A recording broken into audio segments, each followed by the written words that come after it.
Welcome to Urban Tango Nights Talks. Tonight I'm joined by a special guest, Dimitris, who is a different guest to what we normally have, who are usually front-facing in tango, so teachers, organisers.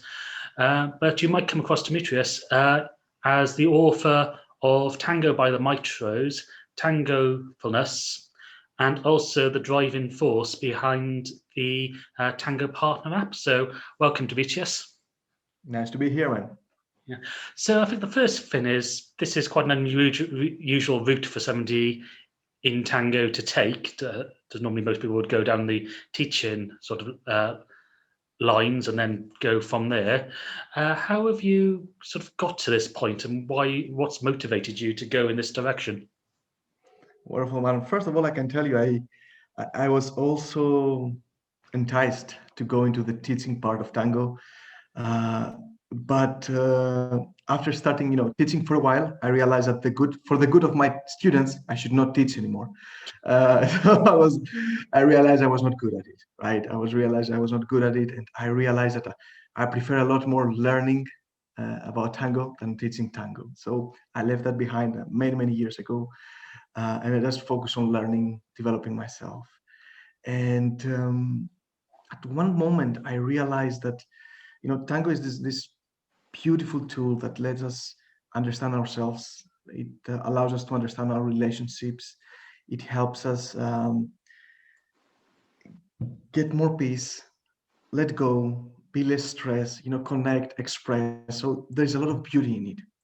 And I realized that if we manage to bring more people to tango, and if we manage to keep more people in tango, a lot more people can benefit from this gift.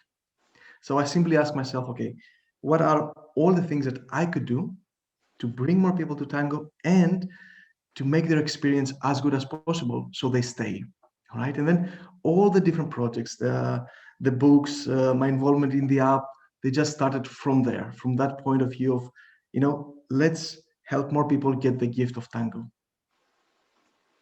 Okay, so I suppose we should probably start with the app then. Is probably the best place to start. So we'll put a link below which will allow you to go to the website where you can read about the app and download it and join it. But I think probably first of all, you should give us a sort of summary of what the app is and what it does. Perfect. So we have the current version of the app that I will explain, and in a couple of weeks, we're going to have the new version, which is a huge improvement. So with the current version of the app, we try to do something very, very simple. We thought to ourselves, okay, when somebody travels, when somebody is in a new community, they go to another city for any reason, right? They don't know anyone, all right? And most of us, we might be stuck in a hotel doing nothing that we enjoy. So instead of that, we said, okay, let's create an app that you can open and you can immediately see who are the other tango dancers that are close to you, the close by tango dancers. So you can connect with them, and then, you can ask them, I dance this kind of tango, which milonga should I go to? Or maybe you want to use the extra time that you have to take a class, but you don't know any of the teachers, right? So you can ask the locals and you can tell them, which teacher do you recommend? Where should I go? Where should I try? Okay. And the idea is that we want you to be very easy for you to connect with other local tango dancers. All right. And then you can ask them anything you want. Maybe even there is a workshop in the city and you don't have a partner, then you can also ask some people to go together. But the most important is that you're able to connect with a local tango community. So we created the first version of the Tango Partner App. We put it out there to see what happened. And after about 5 to 6 weeks, we had the first 5,000 downloads, which for us was a very, very interesting signal. It tells us that, people are interested. Okay. So we said, okay, how can we improve the app? And this is where a lot of great ideas came up. And in the new version of the app in a couple of weeks, what you will be able to see is the following. You're going to have a button that says professionals near me, right? So if a professional comes to your city or you go to another city, you just click on the button, you can see the professionals. You can see photographers, tango photographers, you can see tango teachers, organizers, so you can connect immediately with them, All right, you don't need to look, you don't need to search on websites. You can directly connect with the people, right? The second button is events near me. All right, so you travel, you go to a city, you click events near me, and you see workshops, festivals, milongas, private classes, whatever it is around you. So we want to make it very, very easy for you. And the third part is the third button that says offers. These are all the online offers, online courses, books, shoes, clothes, things that people, they can send to you or you can watch them online.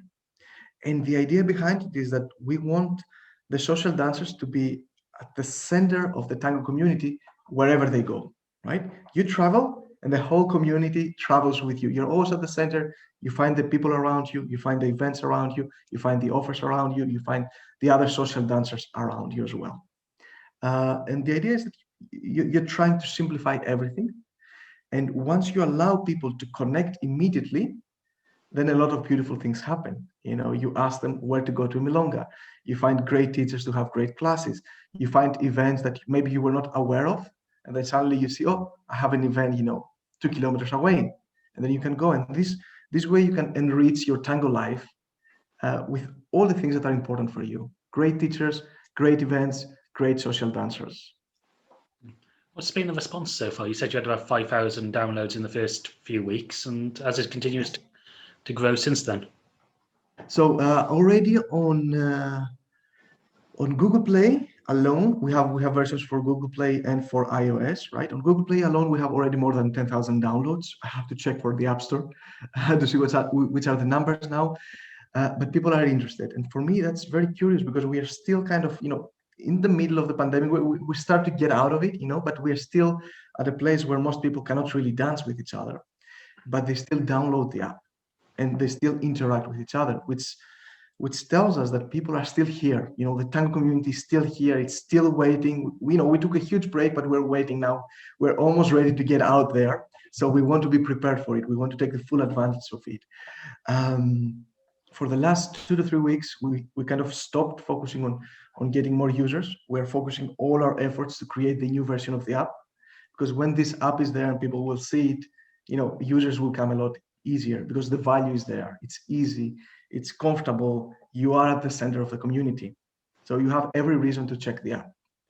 Yeah, this is one of the things that I've always been quite curious about, is how you get people to interact together. Because also myself as a tango teacher and event organizer, we as Urban Tango Nights use Facebook a lot to form contacts, and I've always been slightly surprised, like with tango dancers.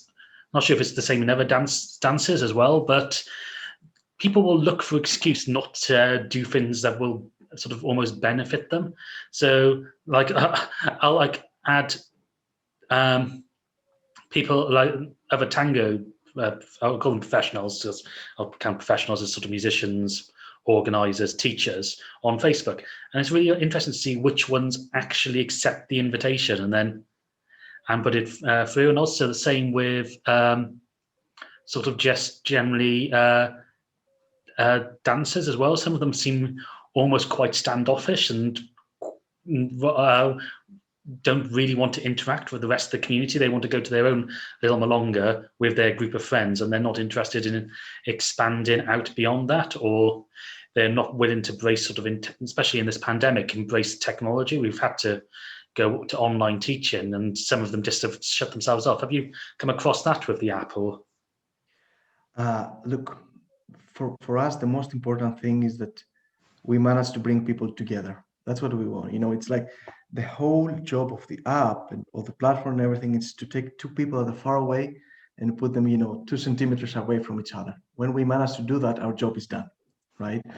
After that, you embrace, it's your dance. You go there, and hopefully you do not check your app during the milonga, right? You just put it in the bag, forget that it exists. There are people who want to be less connected. The app is not for those people. The app is for people who want to be able to connect with a local tango community, that want to be part of a tango family. I do understand that there are some people that for their own reasons, they want, to be somewhere else, to not be approachable, to not be. For those people, the app is not for those people, okay? we're not interested in those people. What we're interested in is people who want to connect with the community, for people who want to interact with other people, who want to find other people. It's not, we're very careful with that. We don't think it's our job to define, what's the right way or the wrong way. Our job is to create a communication tool for the community and then allow the people who want to use it, right? I can tell you already, we have, for example, some teachers that they told us, we do not want to be found. And we're very straight with them. Okay, if you do not want to be found by Tango students, don't be in the app. Just simple as that. You don't need it. If you already have everything you need, don't go to the app. You don't need that. Okay.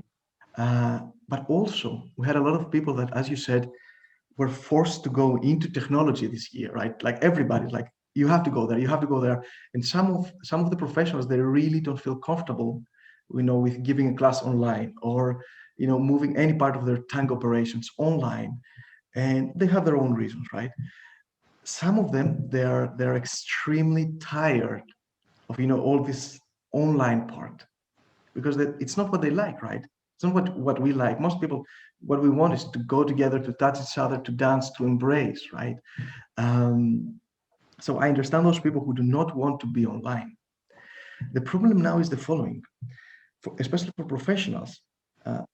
They need to be everywhere. They need to be on Facebook. They need to be on Instagram. They need to be on YouTube. I mean, that, like, you have your podcast. You have to be, I don't know, if you're in Russia, you have to be on VK. You have to be in different, like, social media platforms. You have to be everywhere, which is extremely tiring. And the reasons you are in all those platforms is because you want to connect with people who are interested in Tango. The difference with the app is that you already know that everybody who has the app, they are interested in Tango. So you don't need to spend all this time, creating Canva pictures and images and stuff like that. No, your people are in the app. Okay. So if you have a presence in the app and you have a good offer, people are going to see it. And for us, this is the most important thing, removing all the barriers between the professionals and the students who want to learn from those professionals. Okay.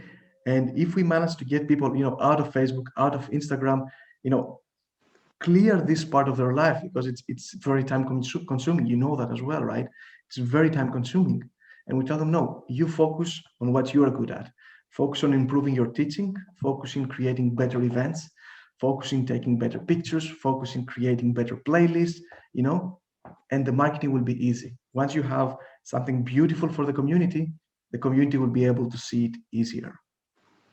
That's something I'm really looking forward to, is actually being able to sort of, not from a teacher's point of view, but if I go to a different part of the UK, myself and Alison normally just go around the UK when we dance, is actually just finding out from people, or first of all, seeing what the interaction is from the people in those areas that when we're there. So, like, it's simple questions which become really difficult to answer, to find answers to, like, where can you park for Malonga? So if you've gone to an area, you're just looking around to see, okay, there's a Facebook event. If you're trying to message the organisers, they're probably busy doing their prep and won't see the message. So being able to get that extra information.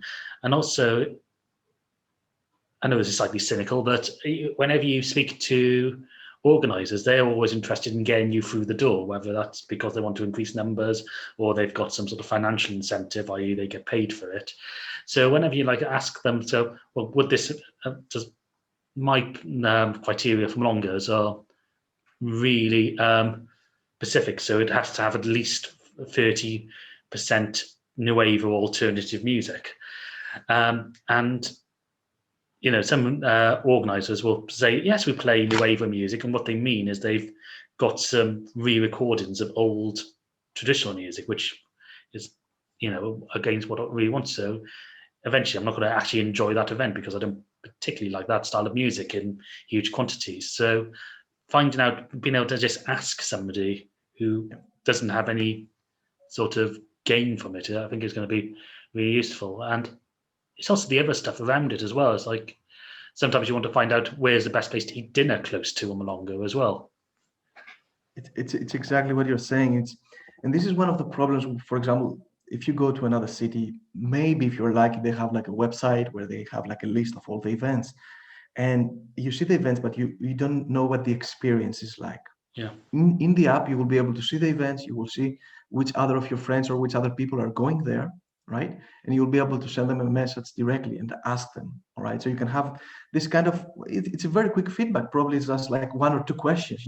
For me, that's what's important. It's important to have like, I don't know, a good, a loving community. I want to go to a milonga where they dance with foreigners, for example, if I'm not from the country, and I want to go to a milonga where they play this kind of music, as you said, or they dance this style of dance, or all these kind of questions. Usually, it's for each one of us. It's like one or two or three things that we want to know before we go to an event. And the second part is everything else around the event, right? As you said, where can I park? If it's a bigger event, where do you recommend me to book an Airbnb, right? Or you can find the other people who go to a festival and simply ask them, can we book an Airbnb all together? All right. In a while, it's not going to be in the first version that's coming, but the next version, we want people to be able to start seeing, immediately who is going to that event. This is already there, in which city they're currently living, right? And then we want them to be able, to contact them and tell them, look, on my way to the event, I pass from this and this and these cities. That somebody wants to, share a ride with me, right? Get in the car so we can lower our expenses, right? And this is going to be possible through the app. You will be able to see it. So it's, as you said, it's connecting with the local community and asking the questions that matter to you. Yeah.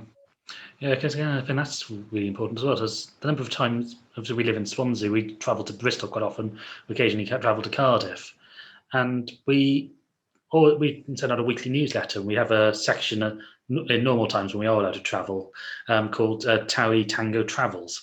Towie being the river in Swansea. So, and we say, if anybody wants to come, we've got this number of spaces in the car. Yeah, the number of times we've been to Milonga, we've seen somebody else who's driven all the way from Swansea to. There you go. Why didn't you just message us and say yes, you would like a lift? It's like been so much easier and stuff like that. So, yeah, it's something. I think trying to get that sort of interaction between people as well is important. Also, I think it's going to be good for sort of beginners. So again, for people like myself and Alison, we know quite a lot of people. There's a lot of tango dancers we know who are spread around the country. So and also have similar tastes in tango to us. So we know if we go to Nottingham, if we go to something like Stokey's or Lorenzo's, along there, we're going to recognise people there because we've either seen them online or had some interaction with them. If you're a complete beginner and you go to a new area, you can be shut out so easily. You can just be sort of sat there, especially if you go by yourself. You can be, and I'm going to just use a follower because normally there's a surplus of followers as I'm longer. You can be sat there in the corner and not get a dance hall, even then that could put you off. So I think the idea to be able to meet somebody beforehand and go, yeah, yes, come along and say hi beforehand is a way of going. Because again, as an organizer, you're trying to always make everybody feel welcome. But if you've got an event with 50 people in it, you can't spend all your time just with the one person trying to make contacts between them. You need sort of the people in the community to almost step up as well. Yes, and I mean it's very easy to imagine already that like arriving to a new place, you check the app, you find like 4 or 5 people, you send them a message, you ask them where they would go to the milonga, which milonga they recommend, so you connect with them, and then the moment you arrive to the milonga, you see them there. It's very natural to go and say hi, thank you for telling me to come here, I appreciate it, and you already have the first contact. And most people, when that happens, they will invite you. They will know that you're, not from the city. They will invite you to sit with them on the table. They will dance with you. It creates a different experience. You're creating a connection before you go to the milonga, which makes it easier for you when you actually arrive there to dance more, to socialize more, to create these kind of new friendships. So absolutely, yes, absolutely. And I suppose we should put this in. It's up to sort of, I suppose, professionals and just dancers as a whole to actually sort of share information about the app now as well. And I suppose that's one of your sort of advertisement strategies. So Yeah, I mean, for us, the best marketing strategy someone can have is to create a product that has so much value in it that people are going to talk about it. And this is why every feature we include in the app, we wanted to solve a problem, right? For now, I told you the next version, which features they will have.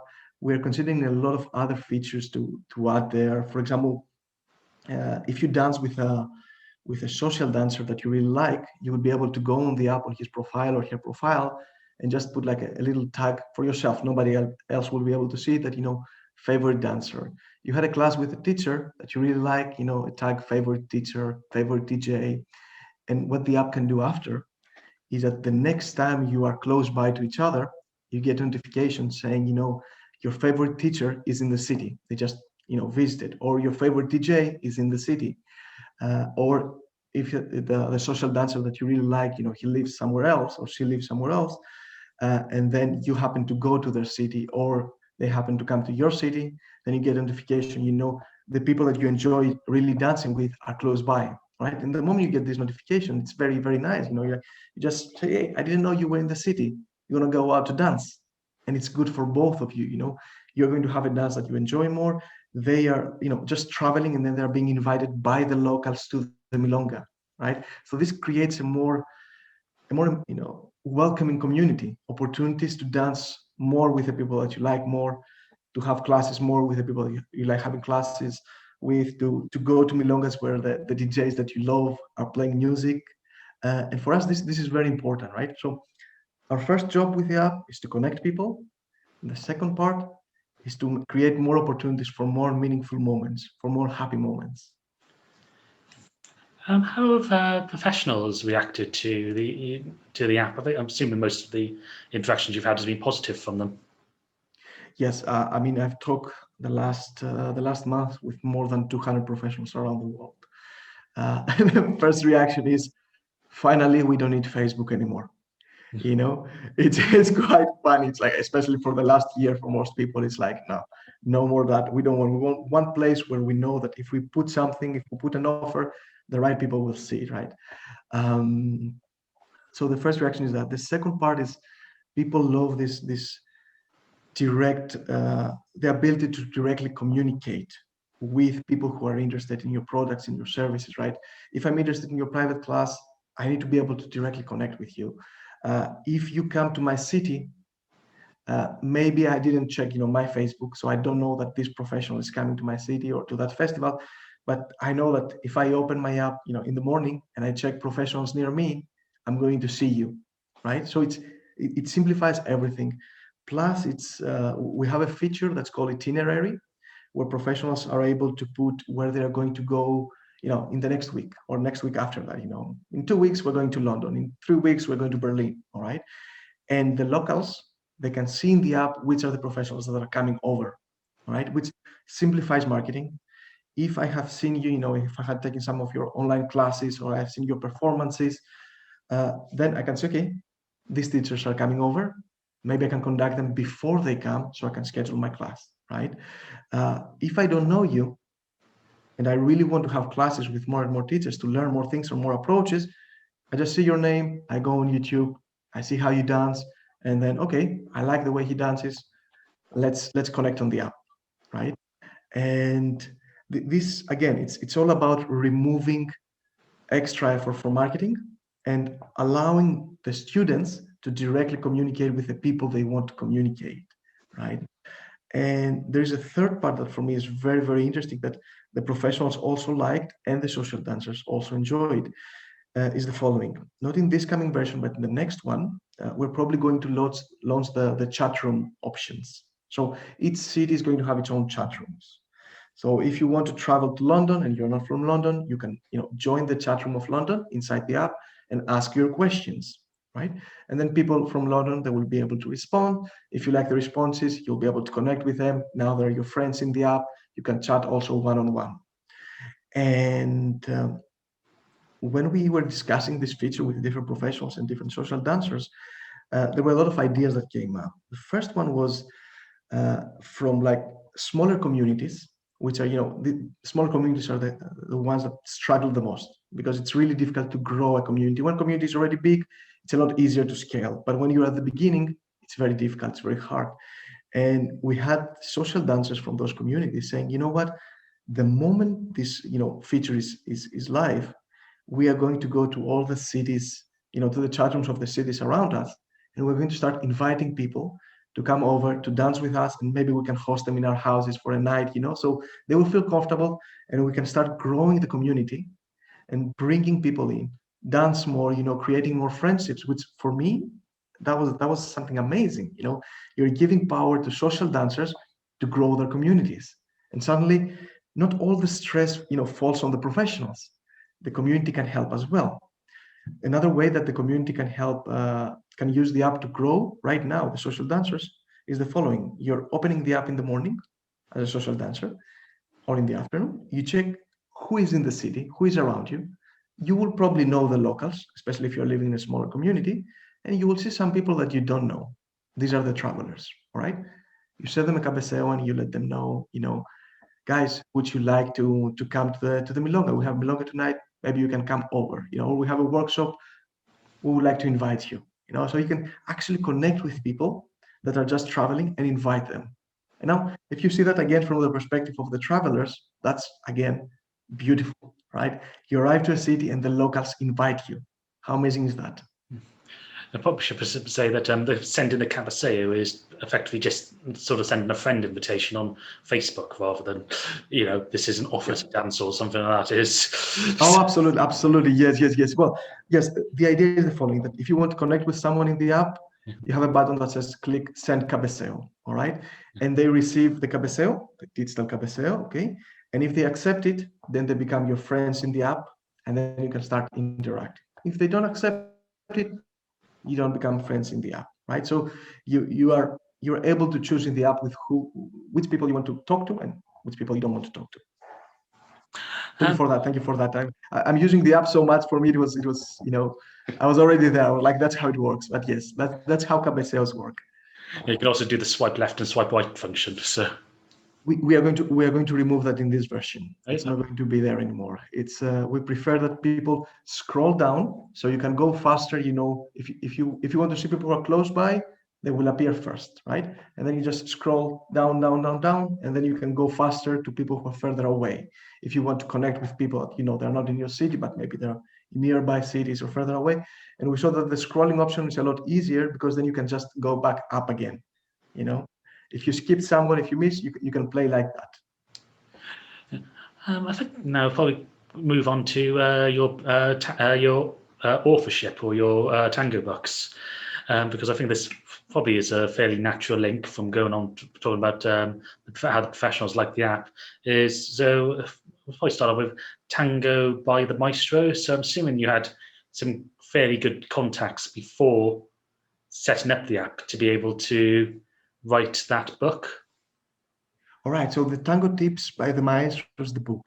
The book is it was my first tango project, my first real tango project, and the idea there was pretty simple. In tango, we have a lot of students that they come to classes, and for some reason the fit with the teachers is not so good, right? So the teachers might be great, right? But they might be teaching in a way that the student, cannot learn. Maybe some teachers like to teach by touching you and moving you around, right? Sorry, and moving you around. But maybe a certain student learns more by listening, right? You have other teachers that their approach is very systematic. Do this also, I don't know, 300 times, and then you're there. But some students might enjoy a different kind of learning. So what happened is that we are losing a lot of students, a lot of people who come to tango, because the fit is not good, right? So I said to myself, okay, how can we expose as many people as possible to the different way of thinking of different teachers? And this is where the idea of the Tango Tips by the Maestros came in. I said, okay, let's find different teachers that I respect from around the world, that they might be teaching completely different way from each other, right? And ask each one of them to share 5 tips in one chapter. So 5 ways to improve your tango, all right? So teacher did exactly that. They created the chapter, 5 tips. Some people they help you with your musicality, with your balance, with building trust during the dance, relaxing your partner, creating anything you want to create in your dance. And while you're reading the book, you get to see how different teachers are approaching tango. You're developing your tango on the first hand, and then you see their approach. And my goal is basically, out of the 40 people that read the chapters, you might find 2 or 3 that you like. And you're like, I like this approach. All right. And then hopefully that will keep more people in tango because they will realize, okay, it's not me. Especially if you're a beginner, you think that everything is your mistake. You are not good, you are not learning, you are not developing. But suddenly you realize, oh no, it's not me. There is the right teacher for me. And this way we can keep more people in tango. And I will tell you, the original idea was to have 25 people in the book. And I got so involved. It was so interesting to read, the tips. I was developing my own tango while I was reading them, right? And that I completely forgot to count. And then at one point I was like, how many people we have? And I was like, okay, we have 40. So we have already 15 people more than we thought. So the book became like 250 pages. Um, but the beauty of it is that you can find, you don't need to read it straight from the beginning to the end. No, you just go through the beginning of the book, and you can see the index, and you can find all the things that are interesting for you, right? And then you read just that, and then you find the people that explain the things that you want to learn in a nice way for you. And that was the whole idea behind Tango Tips by the Maestros. Yeah. First, I should also ask the question: what do you class as a maestro as well? Perfect. So I know that a lot of people in Buenos Aires, for example, when they say maestro, they have in their mind this, teacher who is like maybe teaching for 40 years and all this. The way I'm using this in the book, and I have also like a full paragraph explaining this, is that for me, when I say maestro, I mean a teacher, a person who understands what they're teaching, and they can help you in your journey. Okay, so it's not this kind of big branding of everything. Of course, in the book we have judges of the World Championship. We have people like Alejandra Mandignan who are dancing. They have shaped tango in many different ways. Carolina Bonaventura, but we have also people who you might hear their names and maybe you have never heard of them. And then you read the chapter and you're like, wow, those people know how to explain it. So I didn't focus on the brand side. I didn't focus on let's just put everybody who's known worldwide and everything. Some people are known worldwide, some people are not. For me, the most important thing was to find people who are able to convince you through the writing. I didn't like this approach of I'm the teacher, I know how it is, and you are the student. You need to listen and believe me. I don't like that. I don't like that for my own learning. I didn't like for the book either. I wanted people who were able to convince you through the book. And this is why, for example, you will see in the book that the biographies of the people are last. I didn't put at the beginning. I could put like in the beginning of the chapter, this is a world champion, whatever it is. And then the student will read it and will be like, okay, he's a world champion. He probably knows, right? I didn't want that. I want the chapter to convince you, to teach you, and then at the end you read the biography and like, okay, yeah, it makes a lot more sense. And you will also see that inside the same book you have people who have the exact opposite opinions. You will see in one chapter, one teacher saying, for example, to understand tango better, you don't need to know about its history. You don't need to know about all these kind of stories. No, you need to understand, your step. And then you go to the next chapter, and the second teacher says, the exact opposite. To really dance tango and everything, you need to understand, the history. And for me, that's amazing because the reader is like, which one? And I hope that the readers will be like, okay, so there are two opinions. If I want to explore that, I need to understand why one person believes this and why the other person believes this. And when you put people in this journey, then their tango develops. All right. Usually, most people, their tango stops developing because somebody told them, when you dance tango, you only need to use, your chest. Never use your hands. Your embrace should be like solid. Never be flexible, right? And then you have other people who are like, no, you should only lead with your hands.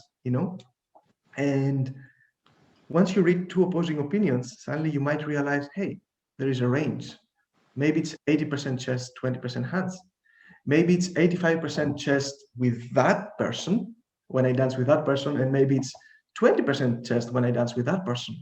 So how can I learn to lead with a chest? How can I learn to lead with hands? And again, your tango develops. Yeah, this is something that I've always found really just a sort of general concept of how different teachers teach. I think there are differences between good teachers and bad teachers, but it's not in their content. It's normally in the way that the actual teaching skills, like can they communicate? How they treat the people in the class? What they're like? Are they the people that sort of just show up a minute before they're due to teach and then just, or can they adapt to different people being in the class and things like that? So I think that's definitely really good teaching, because I've heard some people go, people say, oh, so and so a terrible teacher because they believe this or whatever, and it's again they go, well, no, that's not the thing about tango. Is that it's continuously evolved over time. It hasn't hit what ballroom has come, where it's actually taught from a book, where there is a definition of right and wrong. Tango is more freeform, and that is adapted. So, and it's continuing to adapt. So, I always find it really weird that some people go, "Oh, you should dance tango in close embrace because that's the best way to do it." I begin, well, it really isn't, because I can think of certain scenarios where it certainly won't be. And if you go to something like a neo tango event, you have people dancing in close embrace, you have people dancing in open embrace, and I think the key is how you enjoy it. I mean, a good what I would count as like a tango maestro or an expert teacher is a teacher that can make you enjoy tango more. Yeah. On what they teach. Yes, it's people who can help you in your journey, people who are not trying to put you in their journey.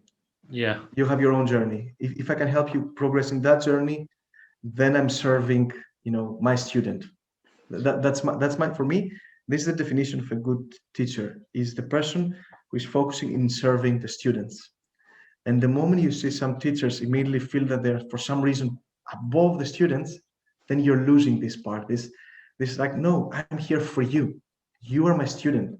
I'm here to help you on your journey. I don't want to include you in my journey. And this is why for me, for the Tango Tips was so important, because I managed to create something where I'm not the judge of who is correct or who is wrong. The judge is the reader. They read and they either get convinced or not. All right. And yeah, definitely. Yeah, well, this is again something that I found really interesting. Like when teachers, you go on something like teachers' websites, or they, as a tango organizer, we keep getting emails and Facebook messages from whatever teachers, and they say they're coming to the UK and we are whatever in Le Mondial Championships. Here's some videos of us dancing and whatever. Like, great, well, and then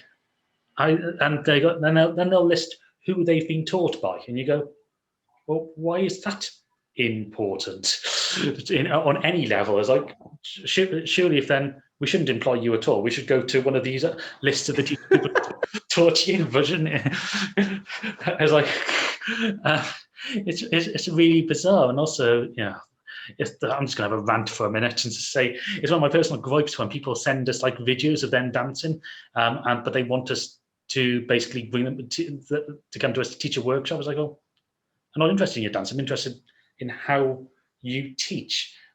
Write a paragraph on how you teach, or send a video of you teaching something. I'm not particularly interested in you, at the Le Mondial semi-finals dancing to, a Dasali piece where everybody else is doing exactly the same thing as you. I want you to demonstrate that what you're bringing something here, which is going to benefit people. So yeah, you care about the experience of your students. Yeah, pretty much. Well, and I'm interested in them getting value for money and learning something as well. So yeah, it's a thing which I suppose you just have to start trying to really think about what do people want. I know some people want to be taught by Le Mondial finalists or judges or teachers. That's what they want to be able to say that they have been taught by whoever. It doesn't matter if they've actually learned anything from them, providing they say that they've been to a workshop with them. That's what gives them pleasure, I suppose, and there's nothing wrong with that. But yeah, it's something I think everybody has to sort of be aware of what their goals are from it. And I think that probably sort of idea of thinking comes into your Tangofulness. So I'm terrible at pronouncing amalgamations of names, books. But yeah, do you want to sort of just give a brief explanation of what that book's about? For sure. Tangofulness, I wrote Tangofulness after creating the tango tips by the Maestros, right? And in Tangofulness, I had a little bit of a different focus. I'm a student of tango. I'm not a teacher of tango. I'm not an organizer. I'm not here to tell people how to do things. That's not my role. That's not my position.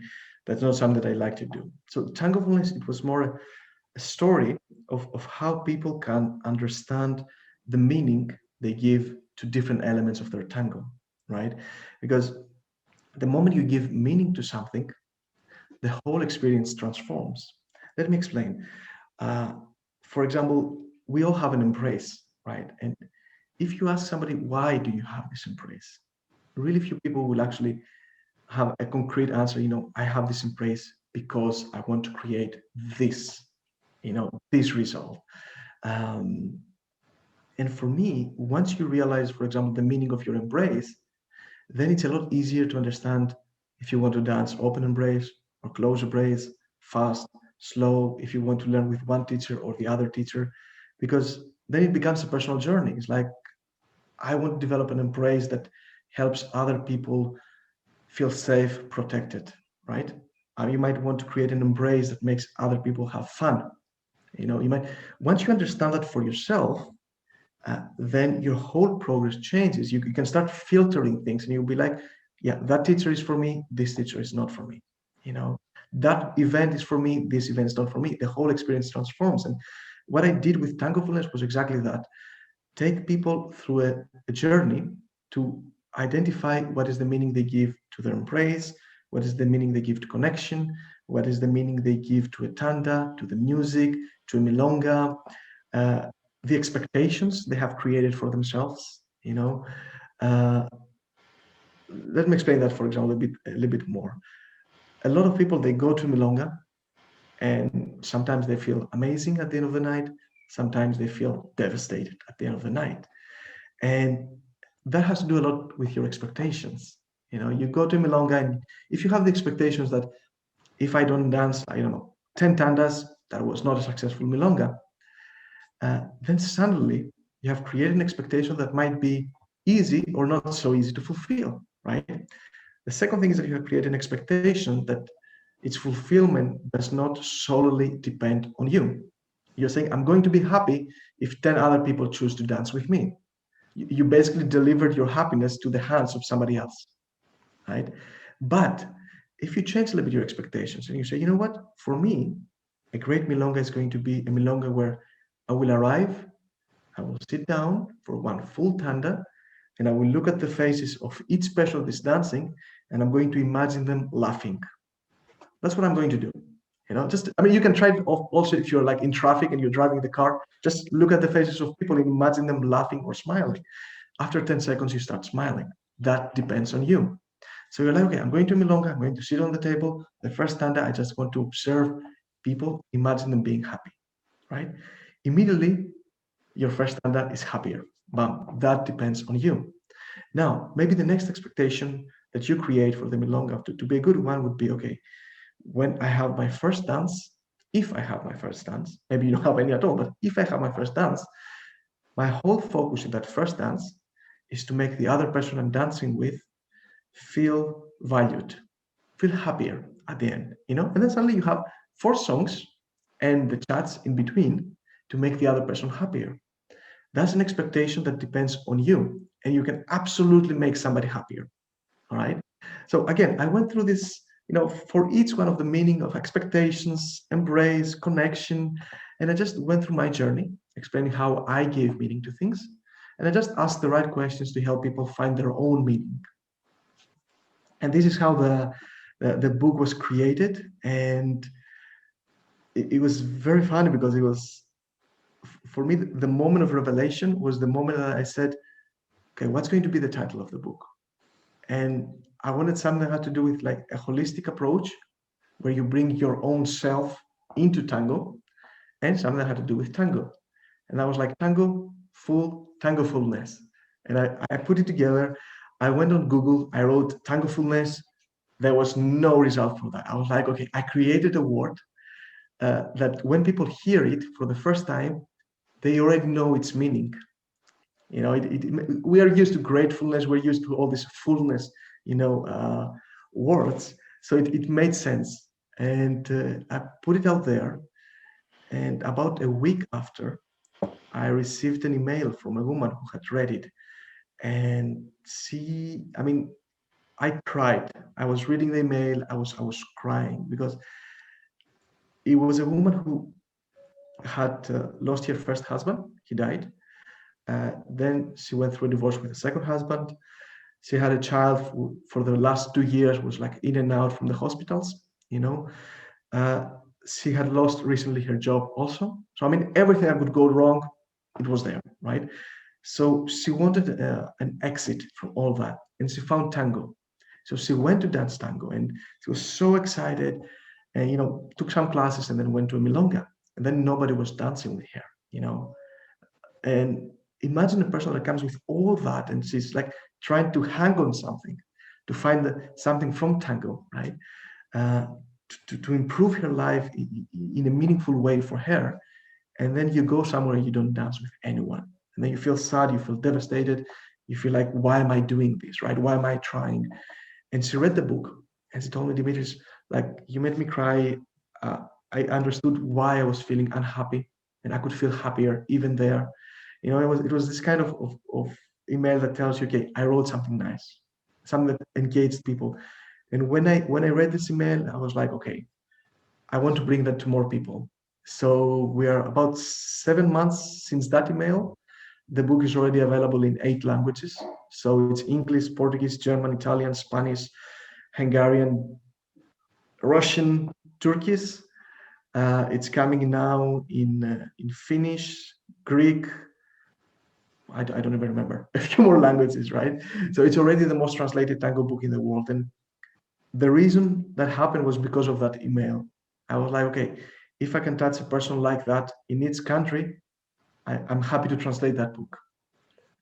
Yeah, I suppose if I say that, your books are available on Amazon. Yes. Are they on other retailers? Are they on things like Google Books or? No. I put all the books are available on Amazon because they have a global distribution system, so they can send it everywhere. It arrives to your house. It's a lot easier, and especially now with Corona and everything. A lot of times, you order something and it doesn't arrive. With Amazon, you know that if something doesn't arrive, you just contact them. They give you all the money back. They don't ask any question. And I wanted to have, I want to create an experience that's very good for people. You order something, you get it, you don't get it, you get immediately your refund. They will send you another book. It's Amazon is extremely customer centric, and that kind of fit with the books. Yeah, so I'll put links to the Amazon pages for both books down in the description below, so all those who are viewing can go down and check those out. Are they available on e-platform as well, or are they just physical copies? Well, on Amazon for German, Italian, Spanish, English, and what else? One more, I don't remember. It's also on Kindle, so Okay. people can read the digital form. For the other words, for the other languages, it's going to be also in digital format, but not on Amazon because Amazon has restrictions which languages they allow. Okay. Is there any plans to write any more books from where you've gone? Is there going to be like Tango for the Maestros numbers 41 to 80 or something like that? I have a list of books I want to write. one of them, I'm not sure if I'm going to create it. In ancient Greece, they used comedy to communicate messages. All right.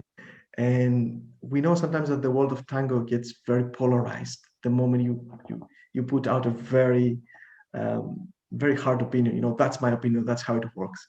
But comedy allows you to tackle different issues in a fun way. And everybody knows, okay, that's a joke. That's obviously a joke. But the moment you laugh, you receive a message. All right. So sometimes I'm thinking of writing a book like that. So to include all the things that for me don't make sense in tango, but put them in a very fun way, so people will read it. People who agree with it, they will laugh, they will continue reading. People who don't agree with it, they will laugh, and then they will continue reading as well because it's comedy. Um, I have already structured a novel about tango and the path of a person who goes through tango and discovers themselves and understand better their relationships through tango. I hope I will be able to use this book to bring more people to tango, because all the products that we have right now, the app, well, the app is free, but the books, they're for people who are already in tango or people who are already like a little bit curious. Like Tangofulness can be for people who are curious about tango. But I want to write a book that is taking people who are not thinking about tango, and then they read the book and they're like, oh, that's a beautiful world. There's a world to explore in there. I want to learn more. And then hopefully after reading the book, they will go to the local teachers and they start learning tango as well. So yes, these are the things I have in mind now, but I have zero time to do it. The app is the absolute focus at the moment. Yeah, probably need another pandemic just to give yourself time to do everything. Is there any other projects that you are thinking of working on as well? Would like Other to? projects. But I have a list of more ideas. I mean, I'm the kind of person who creates lists for everything. So ideas for projects, I mean, they're all there. One project that's a spin-off directly from the app itself is actually doubling the amount of people who dance tango worldwide. We want to double them and then double the number again and then double the number again. And this is, if it works, it's going to be the biggest marketing campaign ever done in tango to bring more new people into tango. And the way it works, it's really simple. Um, at the moment, we have, just on Google Play alone that I checked, we have more than 10,000 downloads. We're going to have iOS, the new versions coming up. We believe that by August, we're going to have about 40,000 downloads. All right. Uh, Plus about 400 communication partners, tango professionals around the world who are letting their audience know about the app. And what we want to do is to create a small video about 1 minute long, targeting all the people who know nothing about tango. And we want them to be excited at the end of the video to go to the first tango class, right? So what we're going to do with this video is we're going to take it, we're going to send it to all our partners and tell them to send it to all their students. And through the app, we send it, to all the users, and we tell everyone to share on social media on the same day. Right? So suddenly, imagine you have 20,000, 25,000 people sharing the same video on Facebook. It becomes viral right away. Millions of people are seeing it around the world. Everybody that sees it, they see it from a friend. So it's not advertisement. Your friend posted it. So if I see it, I can contact my friend, ask, where do you go for tango? Who is your teacher? Can we go together to the first tango class? All the questions that I might, they might keep me out of tango, I can ask my friend. We can even go together to the class so I have a better first experience, or he can introduce me to the teacher. And the next beautiful thing about this is that we know that the whole world is looking right now for connection, for embrace, for socializing, for human touch, for exploring, for expressing, for traveling. That's tango. All right. So from a marketing perspective, we don't need to do anything difficult. We just need to tell them that what you're already looking for, that's tango. Try it. And if it works, nothing stops us from creating a second video 2 months later, maybe targeting different demographics every time, right? And do the same thing. The difficult part is the distribution channel, right? All the partners and all the users who are willing to share about Tango. But once you build that through the app, right? Then you can start, create another video, bring more people to tango, another video, more people, another video, more people. So on the one side, we have a huge marketing campaign that we can repeat and repeat and repeat and grow and optimize. So we bring more people in tango, and then we have an app that gives you a very nice experience. It allows you to connect with all the right people, right events, right offers, right professionals, right social dancers. So more people, bigger numbers, better quality. You put that together, and this is how you can grow the global tango community. Which for me, when this project is over, it will be an exciting moment.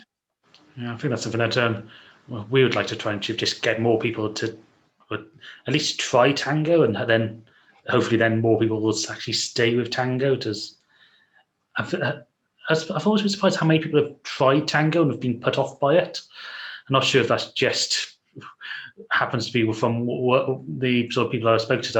I speak to a lot of people who do sort of like modern jive or salsa and stuff like that. And I'm always really surprised by how many of those have actually tried tango and didn't like it, and trying to just encourage them. And I think hopefully getting them to see it more often will allow them to come back.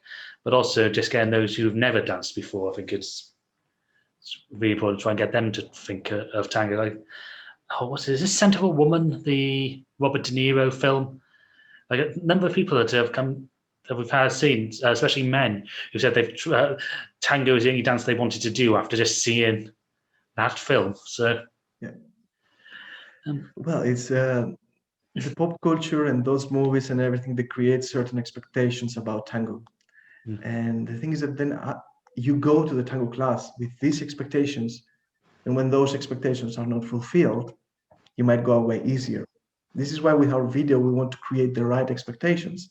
You're not going to the tango class with a rose in your mouth, and you don't need to look like Antonio Banderas. It's these are the expectations we have from the movie. For us, it's more about creating the right expectations and bring you. Of course, those movies, they have done an amazing job in raising awareness about tango, of bringing people in, but they have created the problem of the expectations, right? So it's a balance. We won and we lose something. It really depends then on the teacher, if the teacher will be engaging in that first class, if it will make you feel good trying to dance tango. And if the teacher managed to do that, that's perfect. Then we can keep more people in tango. We actually plan to create a few mastermind groups with different teachers from around the world who are very good in engaging the students and making them stay. Because if we understand how they do it, then we can create a nice document, a nice format, and tell them all the other professionals around the world, look, this is what works for other professionals. Try it if you want. Okay. In this way, we're passing to another phase of the project, where is basically taking information of what works and giving it to the whole tango community. So the whole tango community can keep more people in tango, because this way we all benefit, right? These are the good practices. If you want to try them, try them. If you don't want to try them, it's the same thing as with the professionals who don't want to be found, right? If you don't want to be found, and if you don't want to try the good practices, it's not our job to tell you to do that. Yeah.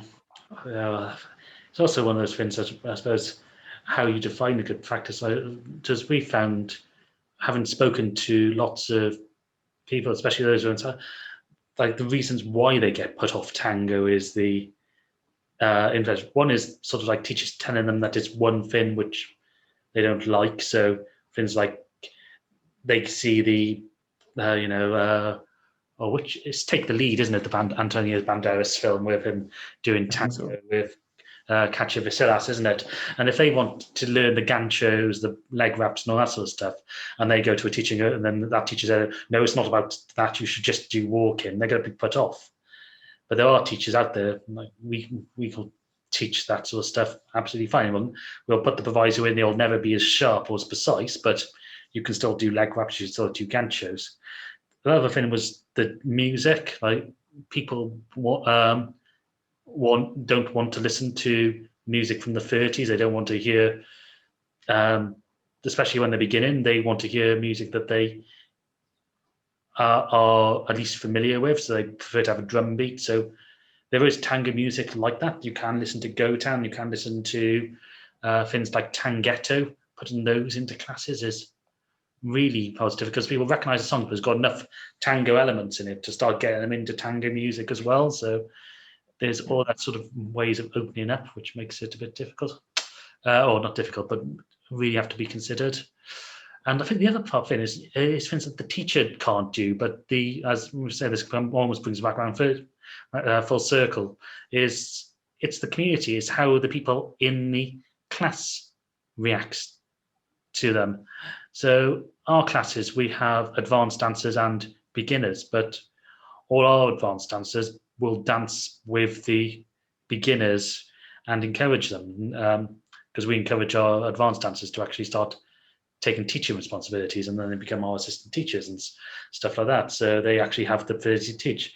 But we've been to other classes where, for some reason, the advanced dancers in those classes think that myself are beginners, and they'll come up to us and sort of tell us how things should be done, which is really, well, first of all, it's really weird that people do that. And also, or we've been to classes where the advanced dancers don't want to dance with the beginners again. And I think that's sort of key to trying to keep people into tango. You don't want this sort of snobbery coming through. Oh, anyway, I think we're running close to time on this. You know, you want to discuss? About the last thing that you mentioned, especially about the teachers, I think my son is 5 years old now, right? And so I had to learn a lot of things about being a father, right? And as a parent, you have to balance two things: how much you inspire a person to discover their own selves, and how many boundaries you should put to protect that person, right? And there is no one answer to that. You know, some people will tell you you're overprotecting your child. Some other people will tell you, if you do a little bit differently, oh, you pay attention. I mean, he doesn't have the necessary like sense of responsibility yet to be so free, you know. And I think teachers, this is your fight, right? This is the thing that where you try to understand how much of a guiding father you're going to be and how much of a freeing father you're going to be. And this is always, I guess, for each student going to be different as well. And I think this is where what's most important, it's not which part you will choose more in each case, but it's, do you love your child? All right, this is the important. If you love the child, you will do your mistakes in balancing those things, but at least you love him, so you will do mistakes trying to do the best for that person. And I think this is where your part comes. What you're saying is that there are some people that they are not treating their students as their children with love and trying to do the best for the students. They try to do the best for themselves, right? Again, this discussion between how many, how much you should like limit things and how much freedom you should give, people will have different answers, and they will always have different answers. The important thing is, do you love your students? Yeah. And if you start from there, hopefully you will become better and better over time. Yeah, it's about treating people as individuals, I think, and taking them what individuals actually want and what that person is like as a whole, and taking the time to actually find out about them. And then you can tailor what you respond. Anyway, so I think we probably should end there. So thank you for joining me, Dimitris. We, as I say, we'll put all the links to the Tango Partner App down below, the Amazon links for Tango Tips by the Maestro and Tangofulness, and any other sort of links of think will be related to you down below in the description. And I think the only thing to say now is thank you all for watching. If you like these videos, please subscribe to the YouTube channel, hit the notification or the bell notifications icon to keep up to date, and hit the thumbs up as well. And we'll see you again very soon.